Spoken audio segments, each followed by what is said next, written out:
helping you with Acorn and RISCOS computing. Do you see my screen? Can you see my screen? Yes, we can. Very good. I'm going to do the presentation on RISCOS because it's much more fun to do it that way. Full screen mode. Right, and I'll start the presentation. So hopefully you can see that. I can't see what I'm sharing, but so yeah, well, this is going to be my 10th year in 2025. Worryingly, I've been doing this, which has been great fun. So I'm looking forward to that. Maybe I should have a cake or something on my stand. That'd be okay. That's something I'll have to write down and get help with. I'm going to have a quick look at the recent projects I've done. I've done, say, 20 games. So I only look at the last 3 and sort of 3 more things that are in the pipeline.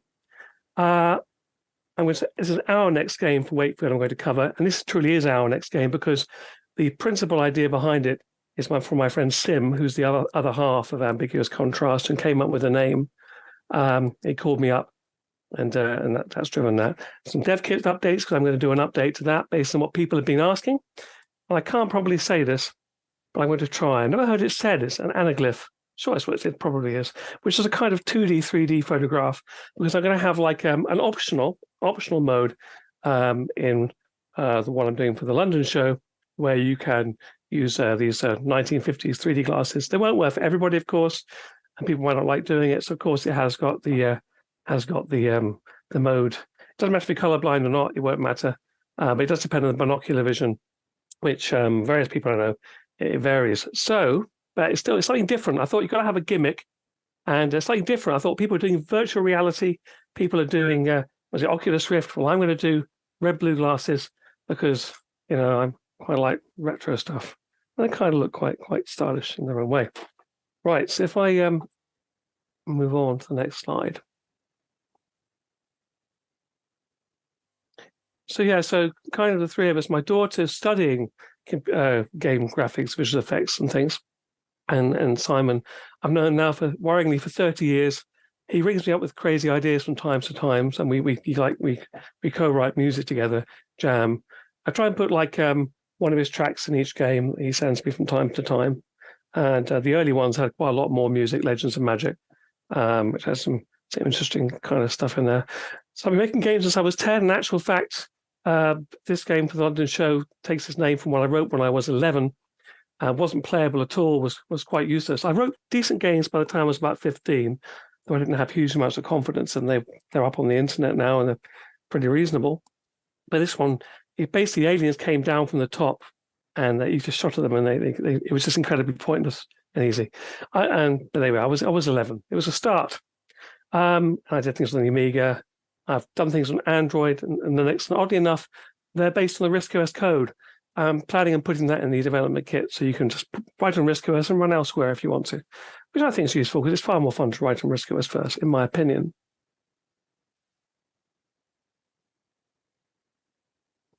So recent projects we'll take a look at afterwards. We've got a very meditative game. So I've done quite a few action games, which are a bit stressful maybe. And I'm 51 now, so I thought I ought to have something gentle and therapeutic. So this game, you cannot die and nothing tries to kill you. There's another reason for this as well. I only wrote the game in about 2 weeks when it came to me in a car. I had very little time, so I didn't have much time to put many features in.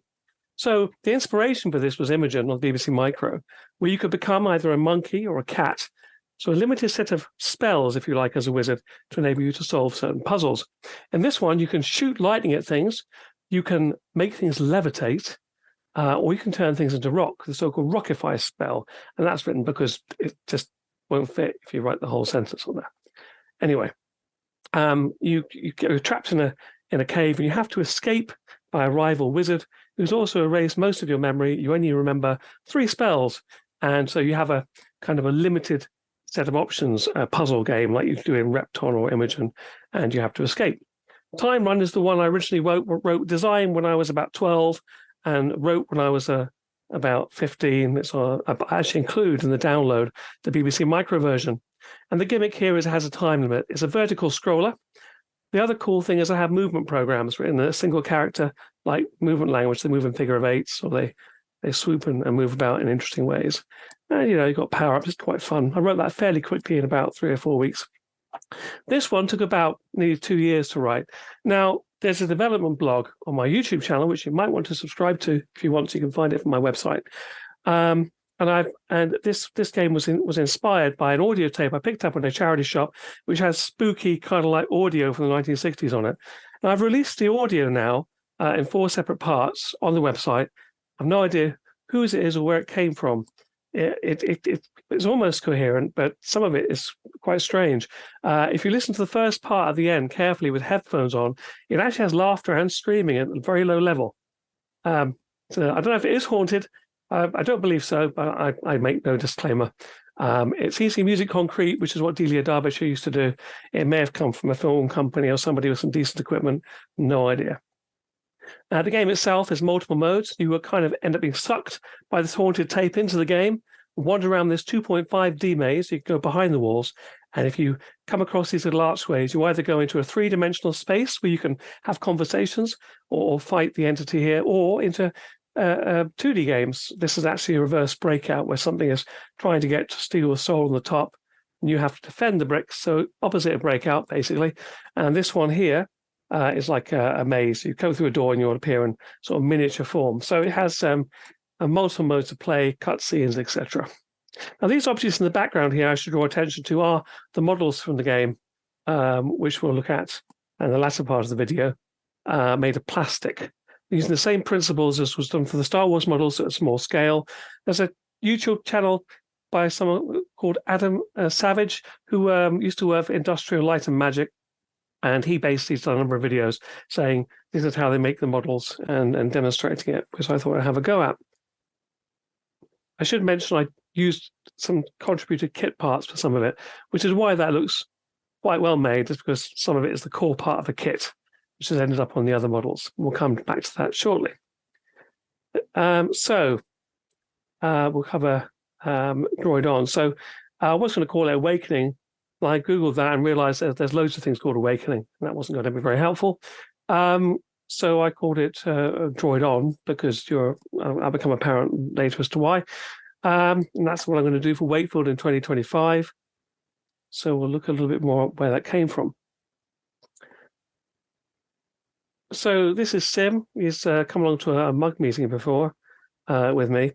He's a physics teacher principally, but also teaches some applied maths and astronomy, quite likes intellectual books and creative stuff as well. Does a certain amount of art and writing. Contributed game concepts. The first game concept he contributed was the Warp power-up to Overlord. This was the first game that I released. I say we write music. And he came up with the name Ambiguous Contrast as well.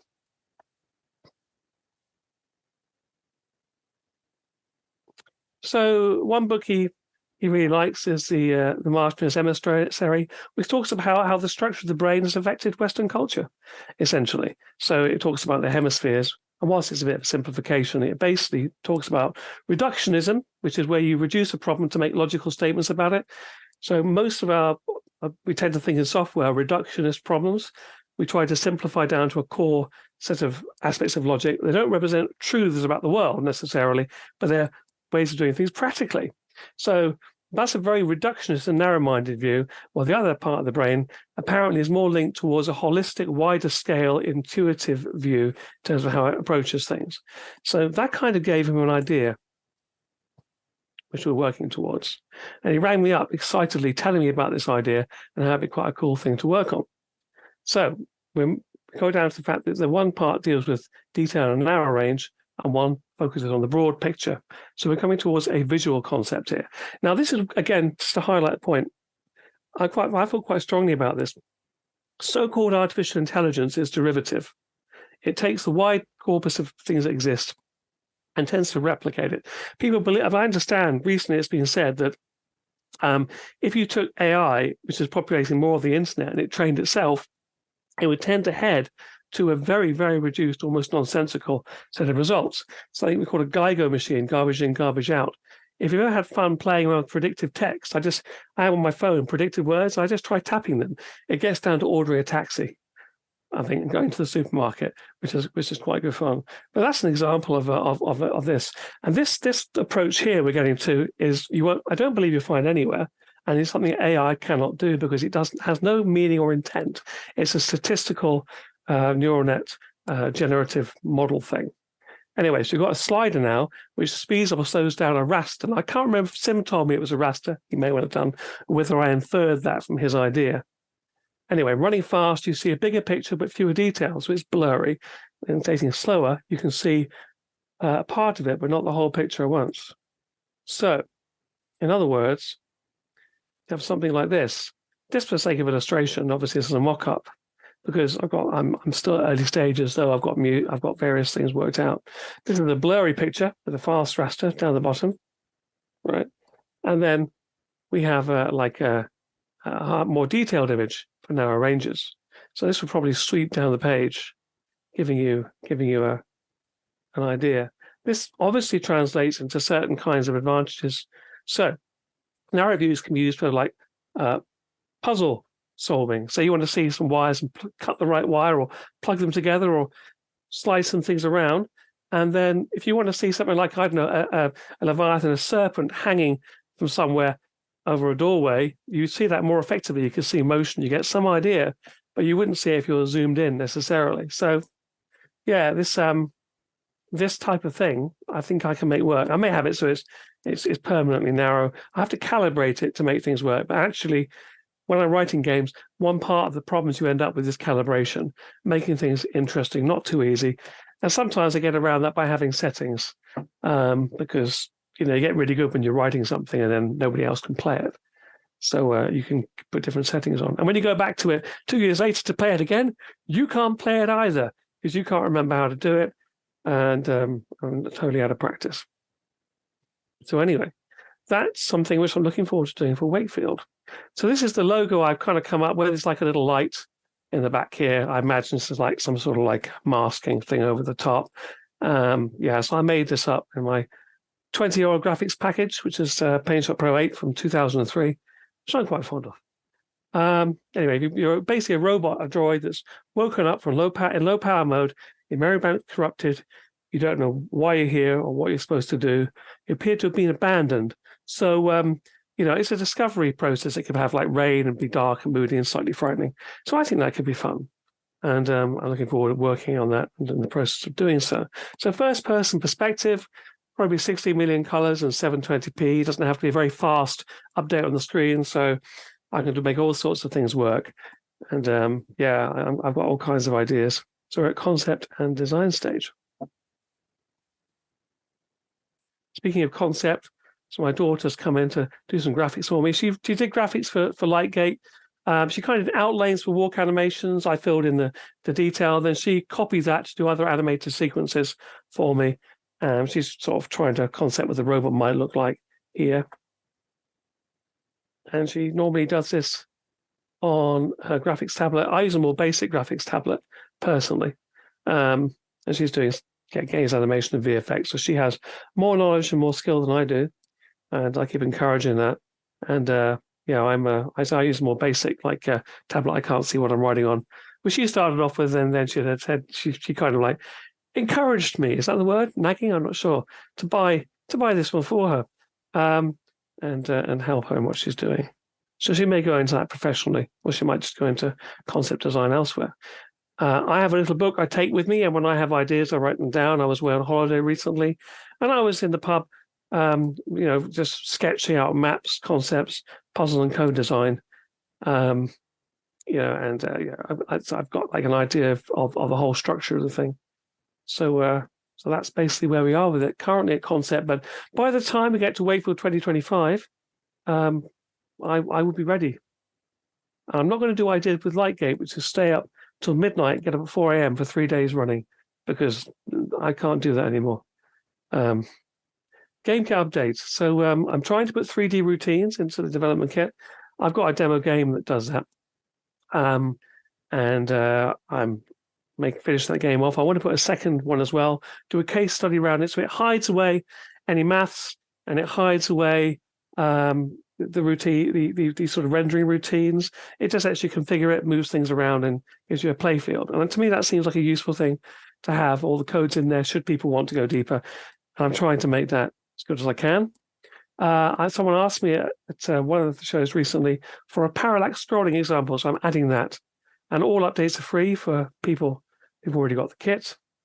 And I'm adding more free samples, graphics, and music, as well as, I say, the shim routines for Windows, Linux, etc. Because I may as well share everything I have, and because then you can write on RISC-OS and do it for other things. It's more of an excuse to use it if you need one. I don't. It's great fun. So the simple bit I have in the minute, something like this, you can initialize your 3D objects, and you can move it around. And I have a little game in here. I'm going to have to do a cute character game, I think, for as well, because there's too many of these sci-fi things going on. Now, this background looks very nice. I can only take credit for the top here because I do the clouds in the sky because I wanted to shift it down. Otherwise, this is a freebie. This stuff I've drawn myself, and it works okay. Now, I had an early version of this I shared with Vince, and with the track I used RDSP to make the music, and Vince said he thought the sound sounded a lot like insects buzzing. And I thought, that's interesting. So I turned them into insects, which I can't really claim as an original idea because one of my favorite BBC micro games is Attack on Alpha Centauri. So yeah, I can't really claim credit there for that idea. I've also replaced the music with the Wavebox track just because I thought I would. Wavebox being my proprietary synthesizer, which is freely available, I think. But I need to make sure it's on my website somewhere, which I wrote 20 years ago. And yeah, it's kind of novel.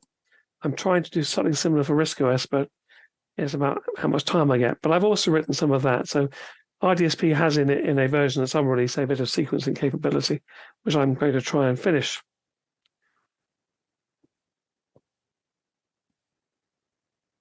So I always tend to have typos. I left this one in deliberately. No prizes for spotting it if you read it.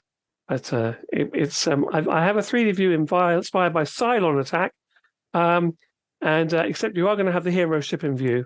Cylon Attack was a BBC micro game where the ship kind of moved around in 2D, which didn't make any sense at all to me because the enemies came towards you and you couldn't come out of your plane. But I thought it would make sense if you were defending like the moon or something and you trying to stop things getting to it, so it does make sense there. I don't like repeating the same modes of play all the time, so I try and come up with different ones.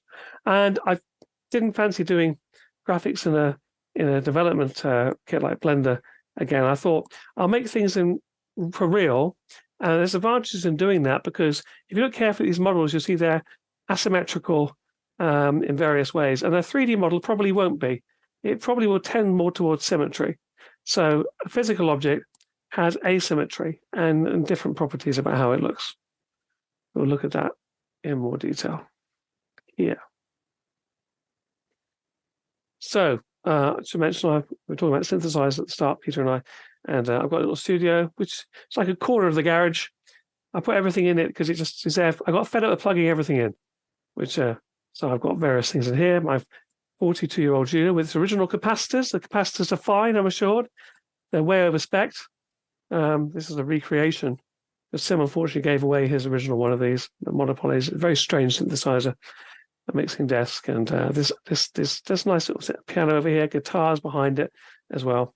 So I go and do music in there fairly regularly. There's examples on the YouTube channel. I prefer to play live. I don't like sequencing too much. Sim tends to sequence more than me. So here we do a jam. He might go and then program it all and send it back to me. So 3D Pingo, first track on that is one that we co-wrote together, and I entered the music into MIDI, and he then went and arranged it and added some more stuff to it as well. And I got it back and I ran it through an analog synthesizer for the bass line. This one here, because it sounded much nicer than the ones that were in the digital Cubase studio that he was using.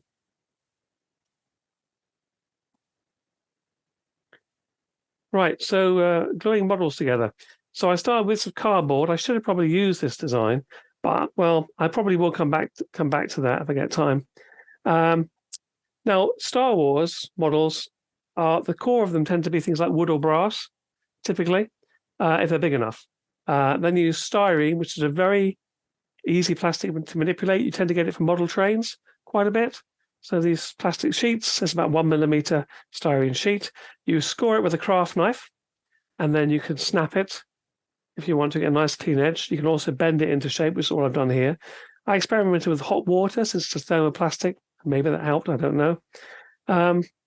They use Weld Bond, which is a super glue, quite toxic. You can stick yourself to it quite easily. And it was expensive based on my budget, which is tiny. I couldn't buy it in small amounts either. So I used PVA, which I've got masses of. And so I've also got various pen tops I've used here. And chopsticks, because my daughter is into Japanese food and culture. So I've got a drawer full of about 100 wooden chopsticks from Yo or Yo Sushi or whatever it's called now. I don't know. So these built up typically incrementally. This was supposed to be, I call this a raptor, but actually it's more like a mouse. But there we are. It was nonetheless an attempt. This is just bent into shape. This is a washer I've cut in half and a small pen top. And I've added more stuff to it. I've painted some rust onto it, which won't show up in the 3D mode, obviously. This is a bit of a bread. Like you get these little things on the end of bread bags. I cut some bits of that to give me the red part there.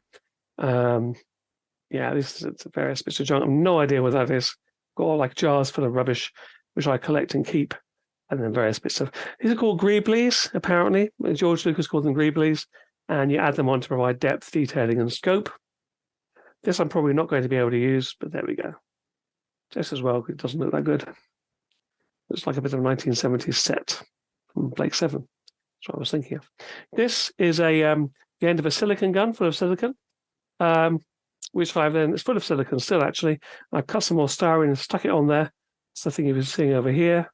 And these things here, which I might use for pipes, are just bits of plastic that hold it all together. I very patiently stand things up. I've got my sellotape reel, which keeps this together. I've stuck some black thing in here, so it's not just white inside.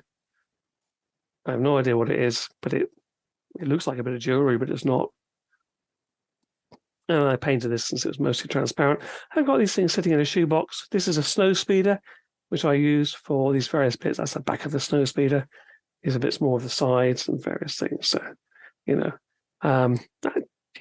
well, they did the same in Star Wars. They had various model kits. Apparently, for Alien, it was Space 1999 kits we used in Nostromo. So, yeah, strangely, feeds itself. People make models out of various things, and then they make model kits, and they use the model kits to embellish their models. So, and then people presumably make model kits of that, and so on and so on. There we go. Now, onto the gimmick, or nearly onto the gimmick. So, these are some magnifiers, which I quite like, which magnify things at a fixed focal length 10 times, which are fantastic. If you haven't got some, I'd recommend it. They're for electronics, but I use them for models and things. So I've got my very high-tech rescreen here, which I bought from Hobbycraft for about £1 and stuck on this bureau. My single light source, which is essential for getting the right lighting for spaceships, and a sellotape reel. Now, when I was looking at photographs, I could see some weird detailing, which I don't know where it came from. My daughter pointed out, typically it's the inside pattern on the sellotape reel. There you go. I'm obviously losing the plot gradually.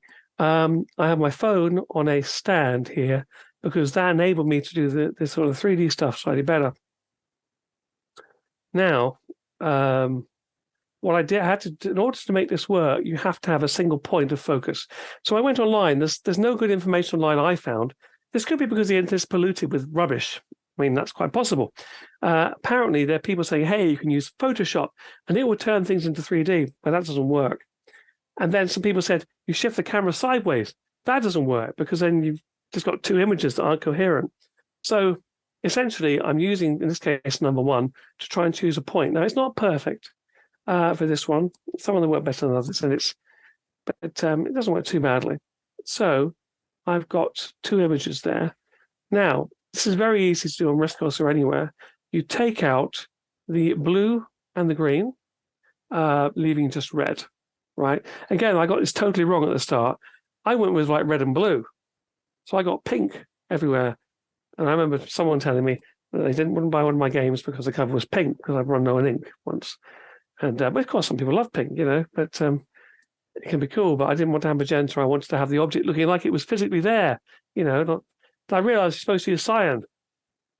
This is documented. I just hadn't paid attention.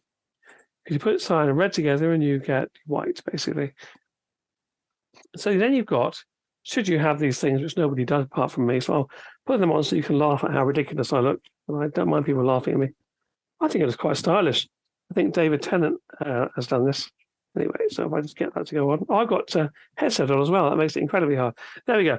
And I can now see sort of a degree of 3D-ness. So I focus on this, which I made using a grid and trying to simulate like some kind of distressed metal. And that thing kind of looks like it's in the screen. Take my word for it.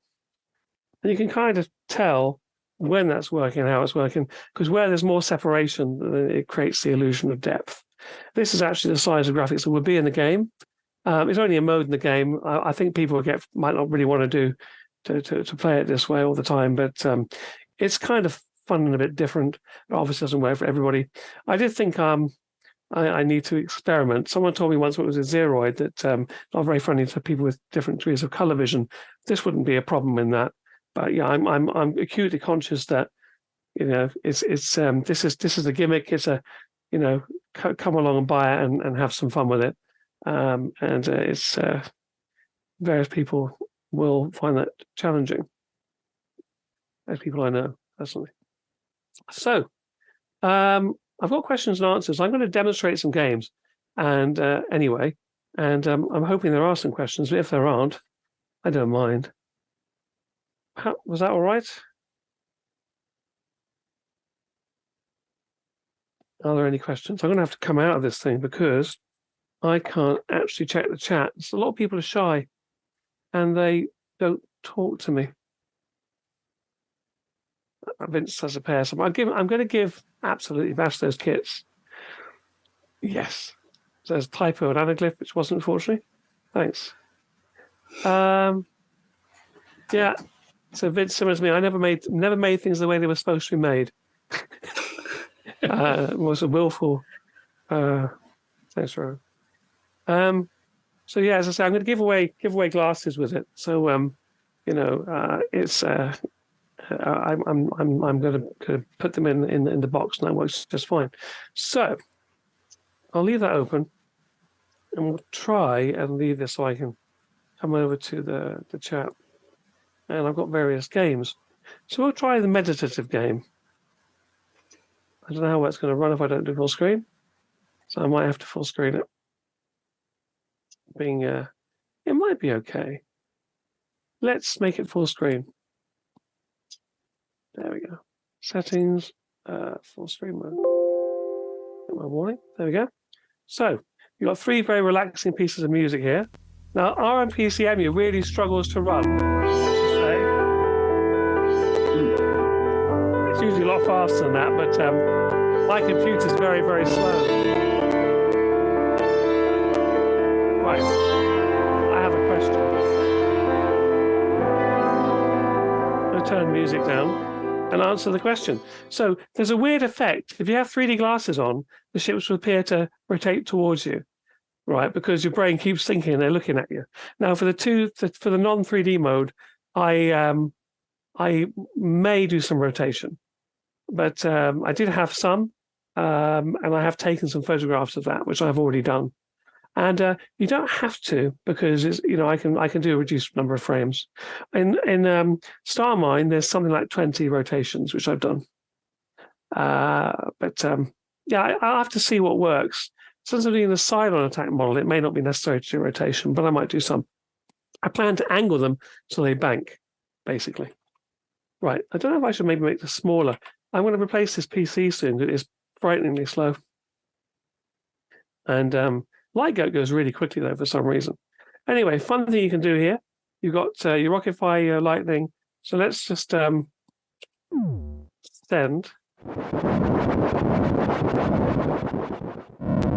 So it's ROCC. It is running at about half speed, but that's just my computer, my PC. Not being a RISC-OS machine is just less efficient. Now, if I really stupid, I can do that. I can levitate it. Let's put a bit of music on again.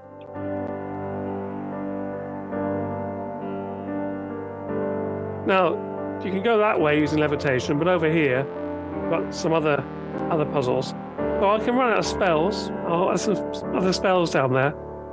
I could just levitate these.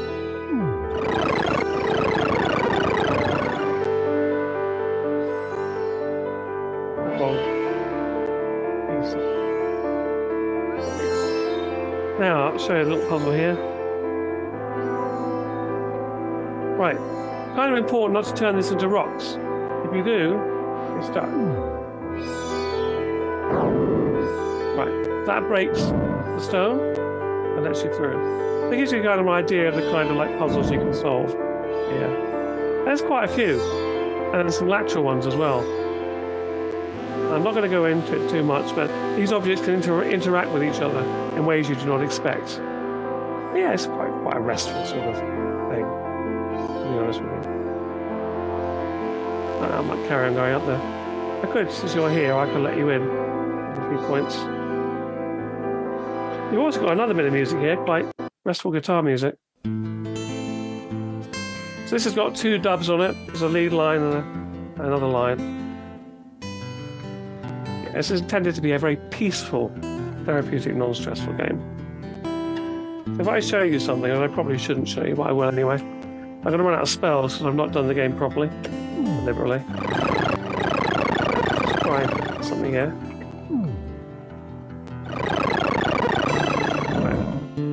Right, just here.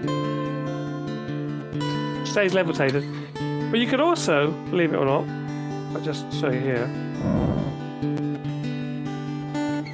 Levitate them on top of each other. That's an important clue. Anyway, there's all kinds of fun like that. And you have a depth. So basically trying to get to the top of the cave, you can see it's on the top right there, you've got feet 152. There you go. You've got 3 bits of music on and all. And you've got save as well. So we'll quit that. So we've got something which is more stressful. The calibration shows up on, obviously, and it doesn't show up on the Raspberry Pi. Right, so this is now,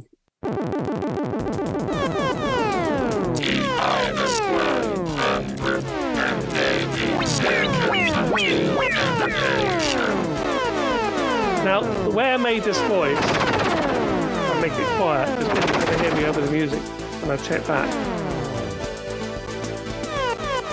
Hang on. The image, I drew the image for the wizard originally. Thea suggested a couple of animation ideas on him. Maybe his beard wobbling when he flies. Thanks. Yeah, but the voice you heard at the beginning is actually like a Stephen Hawking style vocoder. A synthesizer, I should say, run through a vocoder. So my voice is far too gentle. I don't sound very authoritative. Really not very interesting in this game. I've tried. I can't sound exciting. Anyway, now, I should point out.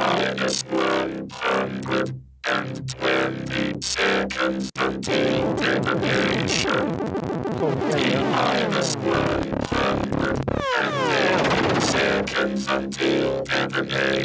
This thing here was in the original 1988 game, and you can't destroy it. All you have to do to get past it is just like a lot of the 8-bit games. It doesn't die. You just go past it like that. I point that out because there seems to be some frustration. You've also got these little ramps that accelerate you by a time limit. Get past some lightning here. Try to get past the lightning, but I might fail. So they're all running on movement programs. These things are hard to kill. Failed to get. Somewhere up here, there's a ramp. I'll just show you, even though it's running not at full speed, because unfortunately for me, my PC is rubbish, and I'm going to replace it. That up there is a ramp.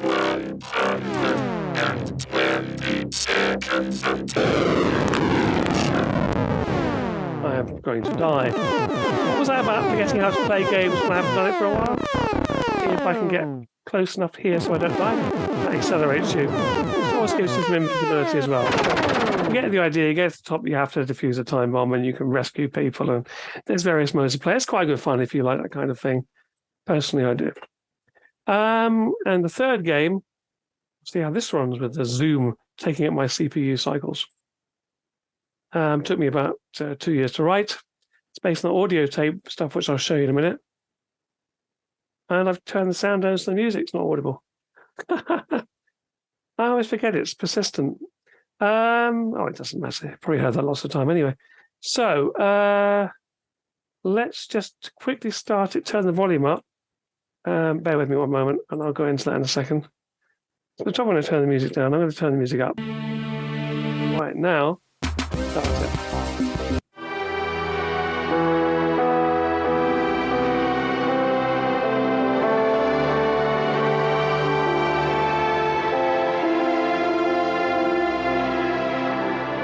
That's haunted tape recorder, basically.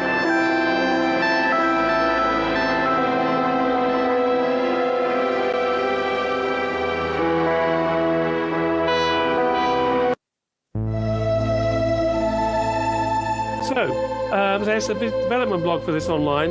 You can see how it was written and how the concepts were conceived of. As you can see, it's 2.5D, so I can walk behind things.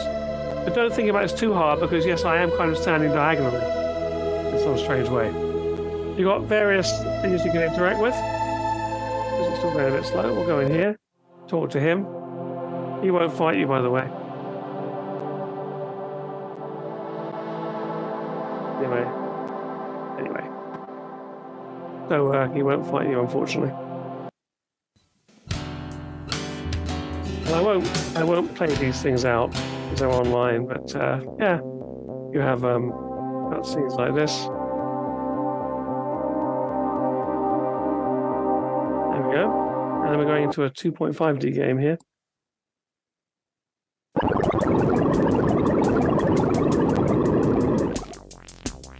Which I'll probably lose that. Now, maybe I should deliberately lose. Yes, deliberately lose. This is not random, by the way. I've got a specific program in there, which basically randomly sequences pre-programmed sequences for him together. So it means he doesn't act in a totally random way. And that was based on a game that I wrote, which I haven't released, when I was about 12. But yeah, so it's got puzzles in it, which you can have objects and interact with them and save your progress as well.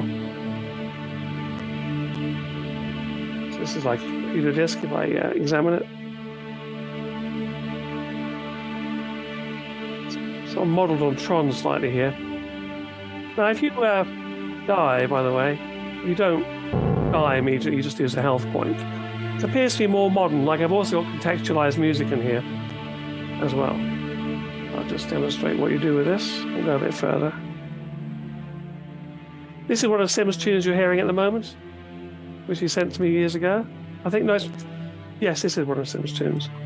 Right, so if I use the computer card and I activate it, then it will deactivate that object. I'll pick up an axe because you want to do that. So if I head down here, there's another life. I'm not planning to stay alive in this instance.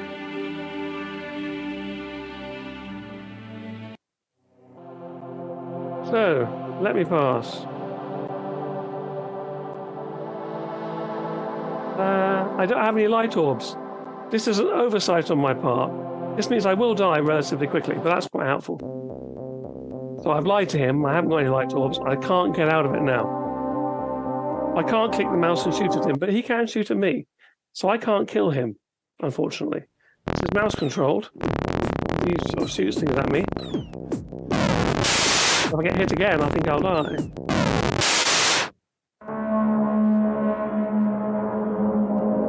And that little sequence was done by Sophia. So yeah, this is sort of one of my more kind of like varied titles, really. It was a pain to write, but I enjoyed doing it. Yeah, so as I say, on the website, if you just, I mean, people might think I made this up, but I promise you I didn't actually make this up. I really did buy this tape, and it really does sound like this. On the news page or the products page, you have got the little tape recorder, and here we have got audio.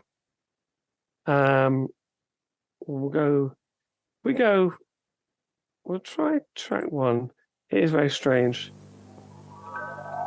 This is some strange audio. I promise you, it probably isn't haunted. If I show you a track later, you'll know what I mean. If I jump to the end, it's pretty strange. If I go to, let's try track 2.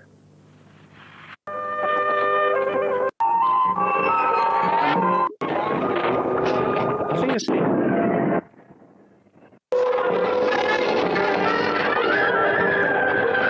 That's a scream.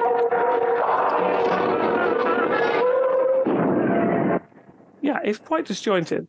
And then I think by track 4, I think we've got some very nasty sounds.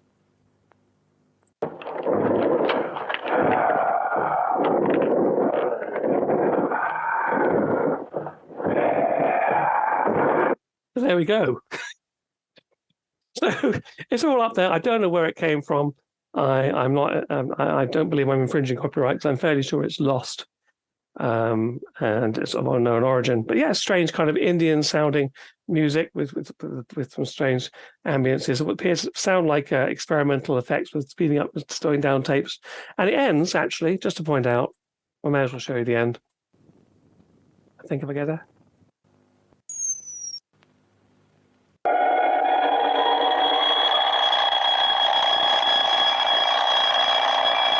With an alarm clock. But there you go. So if anyone would be interested in strange and curious music or slightly scary things, it is currently up on the website. Don't have nightmares. It's somewhere out there as an ancient black and white sci-fi horror films. You're probably right, Vince. I mean, I do suspect. Someone says asking me which of my games is my personal favorite. Well, I've kind of. Legends of Magic has had the most sales over time. It's quite early and it sold a few more last month. I really like Amazing which is my little, man running around a two-dimensional maze, a bit like Android Attack. And I think Star Mine is something I really like because it was really hard to write. And in terms of puzzle games, I think I do like Lightgate because the mini games are fun. So I think probably I have to have more than one. But no, it's I don't know. As I say, Vince and I probably share an interest in this kind of stuff. It's sort of like being sort of gently frightened in a friendly way, because it's not like that scary, but I'm not quite sure what was going on with the people who created these sounds. Anyway, so any other questions or anything anyone would like to see?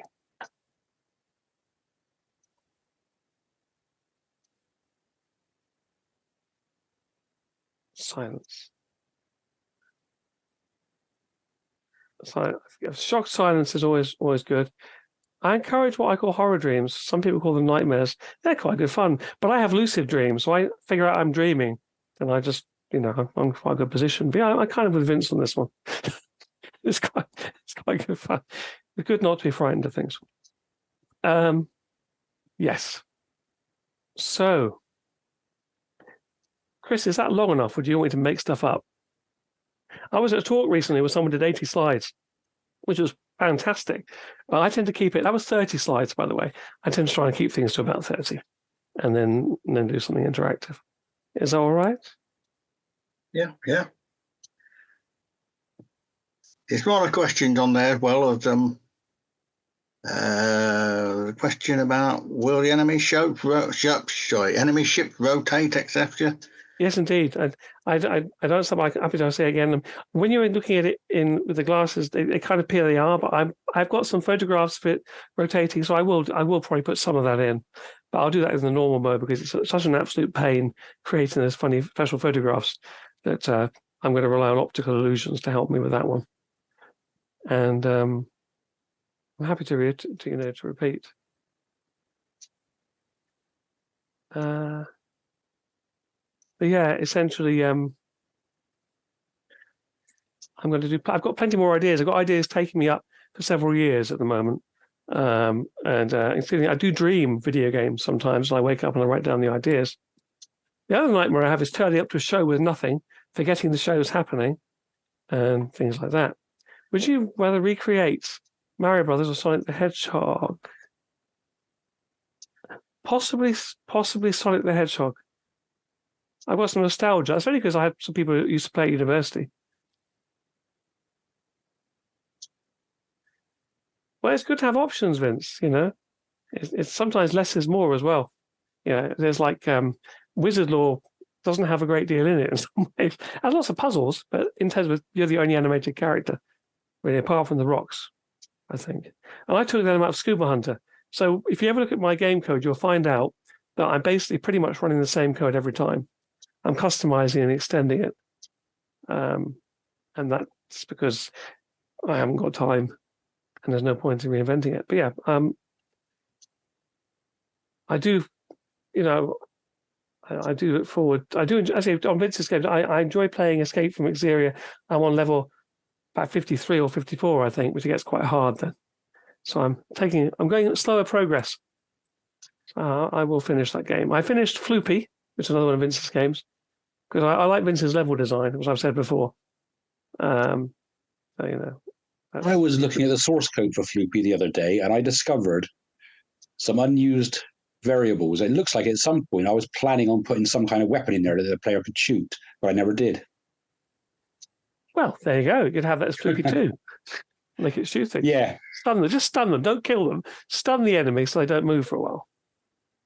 Well, going back to what I said there about taking ages to do things, I don't know if you've seen the comments I put on Twitter, Tony, but I decided a couple of weeks ago to abandon what I've done so far on WROCC and start again from scratch, in that I'm rewriting the program itself in C. That's perfectly reasonable. Basically, yeah. There was a logic to it. There was a reason for it. I reached a point where the changes I'm making to the graphics for as you know, the new game's going to be a sequel to the old one, but based on the old code, or it was going to be based on the old code.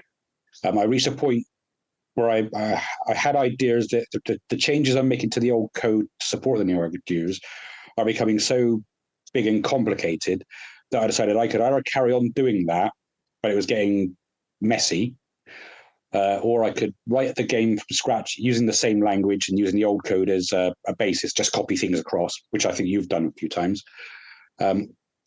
Or I could write it again from scratch in C using the old program as a guide, bearing in mind that I haven't written anything from scratch in about 30 odd years.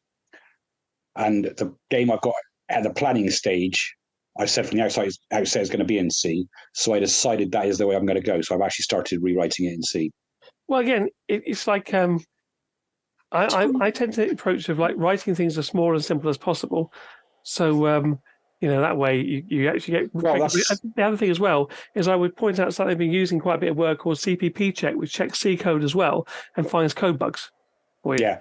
Tony, sorry to interrupt. Sorry, Ruth. Stop sharing your screen if you. Yeah. You beat me to it, Ruth. then we can see you better. Oh, okay. Hang on. I'm just trying to see. How do I stop sharing the screen? Oh, stop share. There we are. There's a button. There you go. Thank you. I'm now chatting as a guest. Actually. Yeah, no, as I was saying, what I've done so far, and see, I've only written what's effectively going to be library code so far, because every game I wrote in the past, I didn't think about reusing code. What I've done so far is quite good and quite generic that I can use. I should be able to literally get newer games or rewrites of older games up and running much faster once this is complete. This is exactly what I started doing. I came back when I did it back on the Amiga. I didn't have that, right? When I did stuff on the BBC Micro, I didn't have that either. But I kind of knew that it was a good idea. And then when I started on RISC-OS, I created a library because essentially it just means your code becomes really small and simple, and you have to do it again. Yeah. I mean, that's what I should have been thinking 30 odd years ago, but I never did. But that's one of the reasons I was looking at the Floopy source code, just to remind myself how I did things in Floopy, which was in C. Plagiarise. Yeah. So once I've got enough code written for DropRock, I might just, as an experiment, I might look at some of the other stuff just to see how quickly I can get the same, even if it's not actual playable games, just get the basics up and running. My recommendation, I don't know if you how you do it anyway, but I basically just do the minimum to get something to work. It doesn't matter how small it is, but it's really small, and I add to it, typically. Yeah. Because I get momentum then. And then once I've got that, then I do the copy and paste approach. I copy the old game, strip out quite a bit of it, and then reuse it. And what I have inside from Escape from the Arcade onwards, in most, if not all of the games, is I have a generic like object table, which has all the so I use that for everything, including tools you pick up and animated characters, and I configure it, and that way I don't have to have any custom code for that generally. He says theoretically, I don't have as much, less. So yeah, that's so hopefully, good. Hopefully in London I'll have the beginnings of DropRock up and running again. Hopefully back at the stage it was at the last show, but it'll be the new version of it. So it'll be better. You'll have because you say the problem is when I do games as well. For Spy Mission, the Ice Caves of Dr. Asif or whatever it was, that was version 3 of. I had a prototype, and I threw away the prototype and then rewrote it. And of course, it was originally a really ropey version on the BBC Micro when I was young. But yeah, it is the best thing you can do with a prototype is throw it away. Generally, but you'd be worried. I'm pretty sure that most of the stuff that's out there on the internet and live on the computers is a prototype because it wasn't time and the pressures were on, so they didn't ditch it. But there we are. So yeah, I look forward to playing that. A general question, Tony. Is there any particular model or ROCC machine that's best for your game, do you feel? Well, I would say I target the Raspberry Pi as a min-spec machine because they're cheap and widely available. And actually, without the Raspberry Pi, it'd be quite difficult, to have enough going on. I'm going to buy one of these compute module-based machines. I've been sort of like having an RE over it, but I do need that. I've got like an ARMX6, which I like, but is 8 years old now. I have an AMCOG on the desk, which someone lent to me, which I haven't turned on for a while. Some of my early games ran on that as well. But and every now and again, I sort of think, oh, wouldn't it be nice to have like an A3010 on my desk? And I quite enjoy that. I think I'm obviously into things of that vintage. But yeah, I think Raspberry Pi is anything with that in the heart of it is a good bet, and that's the main reason why I'm here. I think without the Raspberry Pi, I wouldn't be. Although I wanted to be, I found my way to the RISC-OS scene because I couldn't afford it back in the day. Unfortunately, we nearly had one, but I think my parents decided it was too expensive, and so we didn't get it. Unfortunately. Thank you. Oh, one side question: is there a minimum amount of memory needed for any real games? Oh, my games are tiny. So, they typically run. The PC version of Star Mine needs about 100 megabytes. I think the games typically run at about 20 or 30 megabytes, and the install sizes are pretty small. And this is because, I'm kind of, it's me, Sim's contributions, and my daughters, and whoever else might help. Sometimes people, on Island of the Undead, Vince contributes to the levels, for example, which are very welcome. Basically, yeah, I don't need huge amounts of space. In fact, I'm keen not to fill up people's hard disks if I can. That's not convenient. We'll be happy then. Yeah. So okay, thank you. Any more questions? I can unmute you all if you want, or you can just unmute yourself. Mute yourself. Mute yourself, oh dear. Yeah, just a query about RDSP, Tony. I know you said you were looking at doing a tracker at some point, which obviously you've got busy with other things. Can you use RDSP as a drum machine? And if so, can you then vary the tempo? So RDSP it hooks a sound command and envelope command. So you could trigger it off MIDI events, or you could just trigger it with a fixed tempo in a timing loop, and it would just trigger. You could do samples and and it obviously has some reverb and things. The answer is yes. And I have actually written a table executor. I just need to finish it. But work came on some really hairy, scary stuff. So the focus of this meeting was a lot of artwork and music. Yes. So when I'm doing games, I'm doing a little bit of code, and I'm doing a lot of artwork for it and design. Right. But the answer is yes, you can use it as a drum machine. Do you remember some years ago I did a talk at Wakefield in person? If you were there, and I ran some music from a basic program. And Yes, so there is actually a demonstration in RDSP where it plays a drum loop. Right. And it's doing it on single trigger drum samples. Yeah, I'll have to have a proper look at that sometime. Yeah. So, no, I was just thinking that it's, to show somebody else, really, yes, you can use little pies to do a little drum machine, and it's not tricky. I think you probably want to have it like triggering the things off a MIDI clock input. I know that Rick Murray had some MIDI code, and I wanted to play with that because that would have been great fun. Because the nice thing about RDSP is the latency is really low. So Sim and I got together and we hooked up a Bluetooth speaker, I think, had around this place, and we started playing, and the latency in Windows was just awful. We eventually got it to come down with a custom sound card to about 20 milliseconds. And the reason is, as I understand it, is all the sound handling's in kernel, and all the, it has to go over a pipe, I think, into a kernel driver or something. And then RISC-OS, because it's all running privileged, there is no perceivable latency with RDSP. No. So I know one of the things I've found with the MP3 players or things that play WAVs on RISC-OS is you can put a drum loop in and it actually loops sensibly. Whereas if you tried years ago on Windows Media Player, it'd just go and start again. There'd be a noticeable big gap. So I've sometimes used just a loop player in RISC-OS as just like something to play along to rather than getting the drum machine out. Just go press that. Of course, you then fix with the speed. That's the catch, unless you've got a keyboard and when it jumps up, not in BPMs. That's the catch. It jumps up, You want to sync. Maybe 5 BPM at a time or something. Yeah. Yeah, you want to have a sync. I mean, sometimes when I haven't had a sync available, you can kind of get away with. There's a track on Amazing where it is drifting because I didn't have any way of syncing things, but you don't really notice it. It doesn't really matter. I recorded one track in 1996, and it doesn't matter because it works. I've got the Juno with the arpeggiator running for the whole track, and I have different intervals based on what chords I'm playing about how the arpeggiator runs. It's not just a fixed cycle, right? And it's kind of but you it'll be fun. But I will get this tracker up and running. It's just I'm hoping if work gives me less difficult problems, I'm not retired. I do plan. I probably plan to retire in maybe about 9 years. Maybe around 60. That's not bad. Yeah. No, I hope I can. I hope I can. If I can, because I snuck 3 years early, but other things caught up with me, and it's ended up 67, and I've really retired now. I don't actually plan to retire because I want to work on my own terms if I can, because I work way too hard. I work stupid weeks, like 50 hours plus, and sometimes on this stuff, and it's just a little bit heavy.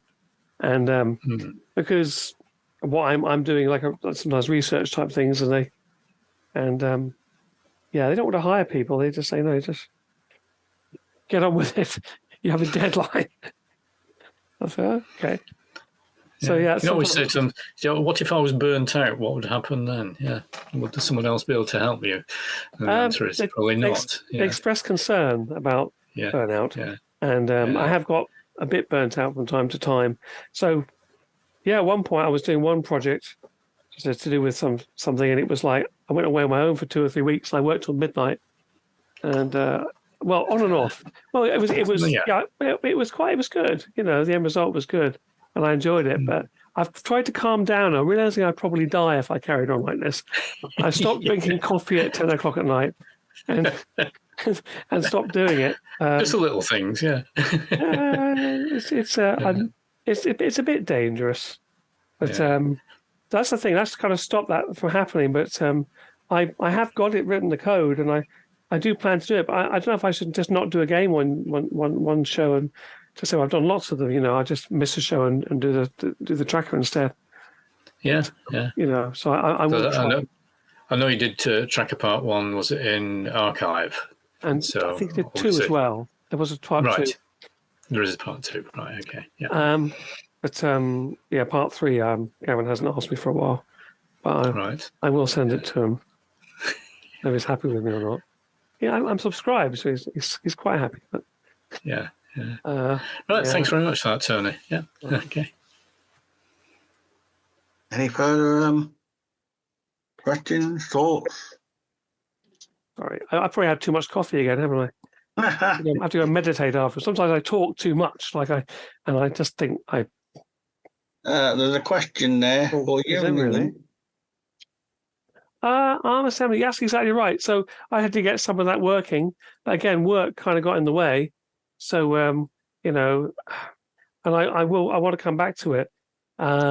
Theoretically, the stuff is coming down at work, but I went and do some very low level stuff, as I mentioned, working till midnight, and I kind of had to put it to one side.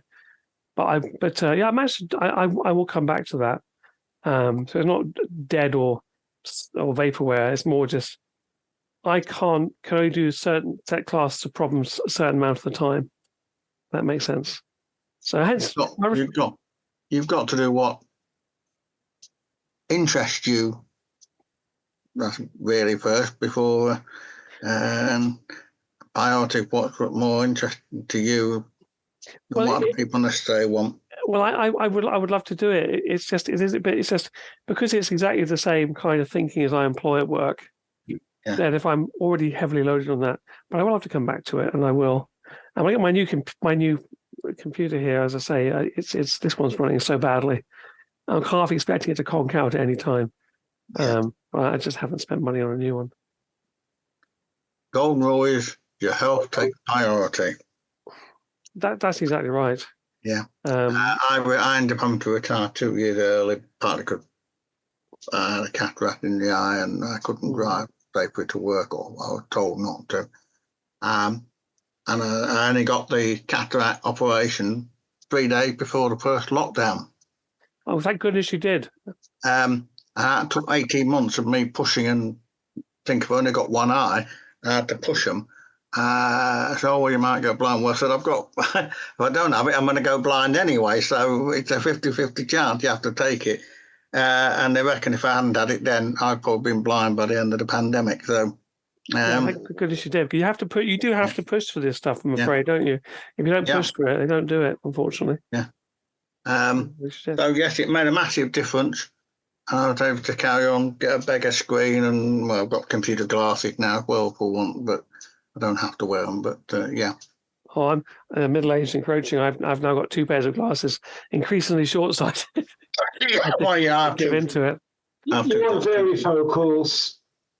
Well, my colleague's got varifocals, and I've never had glasses before, so I quite enjoy having more than one at the moment. But I may go varifocal next time. I've never had to really wear them before.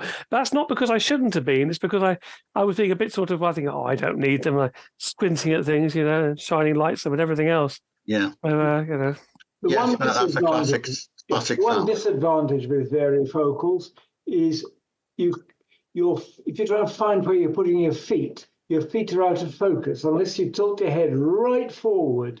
And if you're trying to do any hill walking, particularly downhill, it's quite difficult because, your bottom of your lens is meant for book reading, not another triple the distance where your feet are. Yeah, I was concerned about that kind of thing. You get used to it in the end because I've had varifocals for about 40 years. So. Well, I should really, well, next time probably, but I'm quite enjoying having more than one. But now I can see things. It's brilliant. It's useful to have one pair of glasses, and you don't have to worry. You put them on first thing in the morning, you take them off last thing at night. My wife has various glasses she leaves around the house and can't find where have I left those ones. Where are they? It's much easier just to wear one pair of glasses. Well, I've got and there you are. I have varifocal, but I also have a computer glass. What I tend to do, I'm very naughty. Sometimes I'm going like this, looking over the top of the glasses. I'm doing it all the time.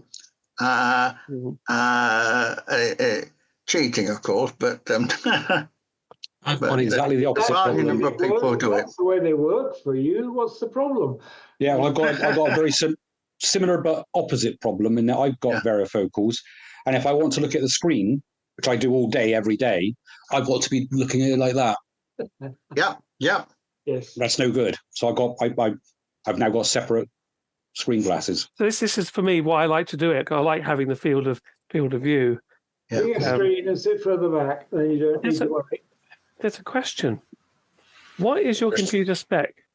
Well, my computer spec is rubbish, technically speaking.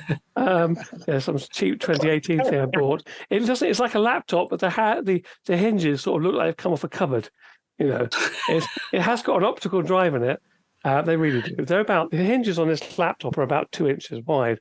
Wow. But it's sort of like it's done all right. But I plan to get I want to get one of these Nook ones, next generation computers. I've got one. I got a very cheap price, which Sophia uses because they're like a Raspberry Pi-ish type size. I rather like things that are small. But yeah, in terms of ARM, it's going to be pretty much everywhere. I think. In terms of what's going on at the minute, there's quite a lot of motion, a lot of buy-in into it. In terms of working on different games in parallel, yes, Joe. So basically, what I have is no, I tend to multitask quite well. I was on a telephone call earlier and I was filling in various things in a table, so I can do.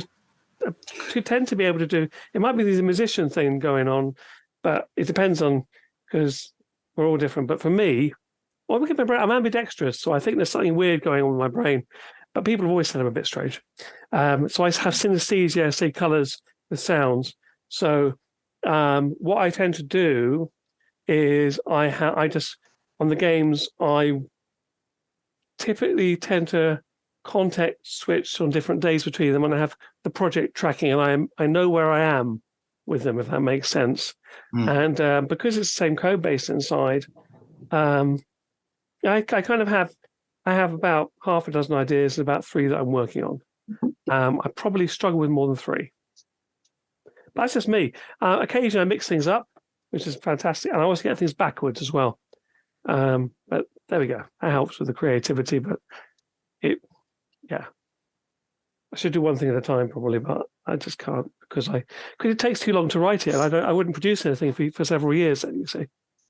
And I want to keep producing things because I think it helps, just in general. Yeah. Yep.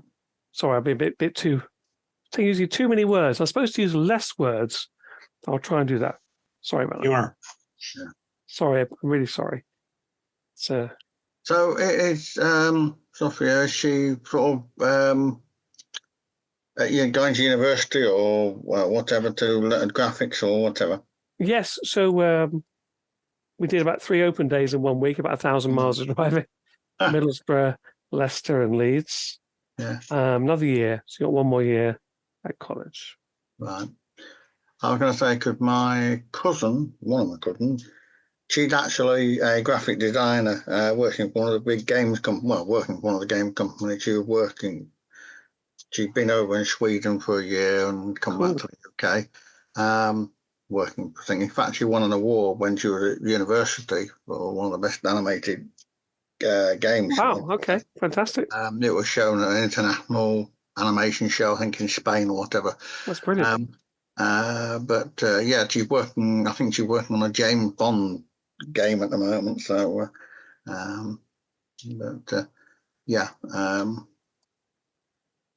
but yeah, she's very, how can I put it? She's very artistic. She can do things. She picks up design. She's very, very good at it. Fantastic. If she can get it, she went to Newcastle University. They went to an open day. My colleague at work went up to Newcastle. I went to Middlesbrough. They went to Newcastle a bit further on. We bumped into each other on the way by pure coincidence. And Sophia's looking at concept art, which is where you draw things in 3D. She's very quick at drawing.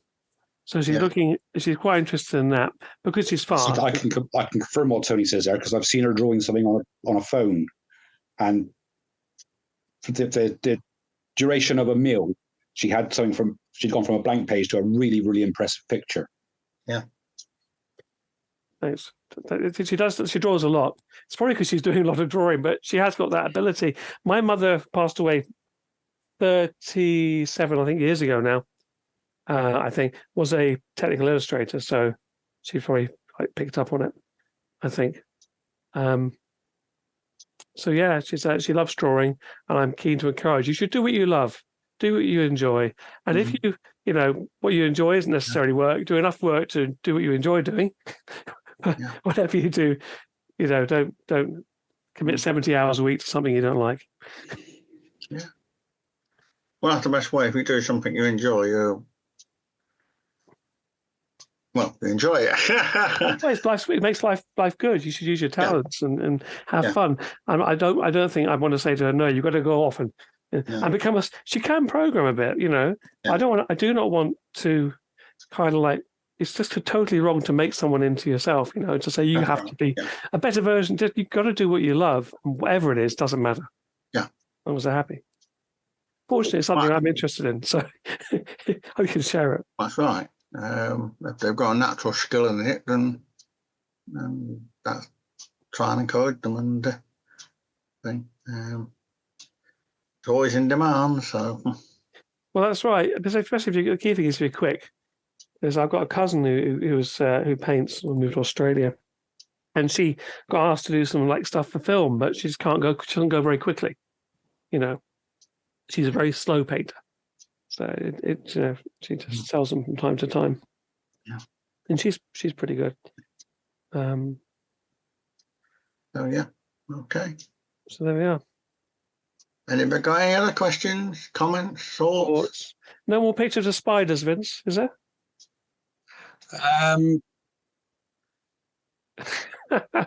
You've baffled me completely. What do you mean? Right. So we had a call, right? You, me, Peter, way back when we were trying to sort out a London show, which obviously. No, was this one of the pictures I took up in the Cotswolds that time? Yeah. Right. I've lost that picture. Have you? Yes, I've lost all my pictures. I wonder if I stole it from your screen. I might have. But I might have done. Funnily enough, I remember the picture now because it was a picture of a spider that was eating a moth or something, wasn't it? Well, there were several, including a strange species of spider that we were very interested in. Yeah, but I think if I'm not 100%, what happened was all my pictures were stored on my media server, along with my DVD rips and CD rips and whatnot. That server went down, and because it was mainly the CDs and DVDs on there, which I've got the originals of, I didn't back it up, and I completely forgot about my pictures. So all my pictures disappeared when the thing died. I managed to recover them up to 2014 because they were on other machines up to that point. So everything since early 2014 is basically gone, unless I just happen to have had copies elsewhere. They're gone. But funnily enough, that picture, because if I remember rightly, it was a big spider eating a moth. Yeah. And I couldn't identify the moth, but I've been to the same area again since a few weeks ago actually, and I took a picture of a moth, which I managed to identify, and I think it was probably the same type of moth. It's a 6-spot burnet, I think it was. Yeah, that's cool. We went looking. I have got a picture of a spider on my computer. I mean, just take it out of there because I remember it being a very cool spider. So bear with me a second. I'm trying to put it somewhere meaningful because I remember I sometimes do in chats, conversations, and sorry, I'm saying too many words again. I'm sorry, Vince. I ask people just to stop me doing that. It's because I sit in silence all day, working, and then I talk too much. Bear with me one moment. That's right. If I talk too much, just tell me to be quiet, and I won't be offended. It's almost impossible to offend me anyway. Yeah, this is it. Right. I think you are mainly the person who is supposed to be talking, really, aren't you? I know, but I think it can kind of overwhelm people, and it's not a nice thing. Is there a way I can send a picture to this chat? I think you can. Yes, I think you can do that. All right. I don't know how. I don't know if you can just drag it in, or if you've got to do a load. Add emoji. File. Yeah, at the bottom, it's a file button. I think. Yeah. Bear with me. I'm going to give you your picture back, Vince. There you go. You weren't expecting that. That's one of 8 years worth of pictures recovered. Vince, did you keep the physical drive? Because they are recovery companies, and maybe yes. I think if I replace the circuit board on the hard drive itself, I may be able to kick it into life, but I haven't open up properly to check whether Well, because the thing I is, can replace. there are people who actually repair these things. My mate Sim, he basically lost his drive. Yep. He replaced. He got his drive sent to a company, and they read it in a clean room. Obviously, it wasn't cheap though. That's it. Yes. But, but there you go. That is your picture, I think. Yeah, I'm not sure if that is a 6-stopper net now. I'm going to save that. Can I There you save go. that? Yeah, please do. I have got it though. If you, as I say, I remember the time of being interesting when I snaffled it. I save that there. I'm just If you going want to see a picture bigger, just click on it. Usually it gets into an app or open it. I don't think there's any other ones I've got. Yeah, I can remember sending that one across or sharing it on You the. might. the Let me thing. see if you. Let me see it a bit. I'm slow. just trying to find. Just bear with me a second. I'm just going to try and.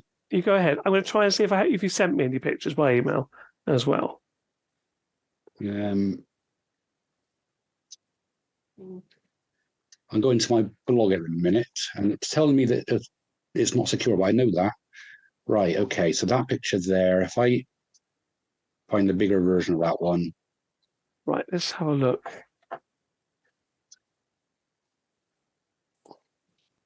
I saved that. So I grabbed. Oh, where did I save it? Ah, come on. Probably in there. Loads. Let's see if the computers turn on the security and it slows it down. Where's it put it? It hasn't put it there.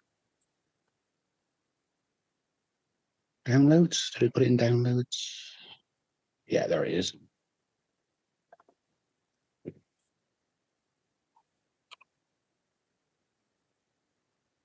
Yeah, there you go. That's the picture I took the other week. In the chat now. Okay, I haven't currently got another one yet. Graham, I have to spend the send button if you press the. Oh, have I got? Right, okay. It's like a message, like a media message. Basically. Yeah. Something coming through now. There Yeah. it is. Yes, very nice. So I think. Oh, very pretty. I'm not so sure. I'm not 100% sure or not, but I think that's probably the same type of moth trapped in the web in the other picture. It looks very likely, doesn't it? It looks like it's almost like a continuous red. But yeah, that's because the wings are wrapped up. That's why. I think it was because we looked it up together. I think, and I went to search it, and which was an interesting exercise in itself. I'm going to stop recording at this point.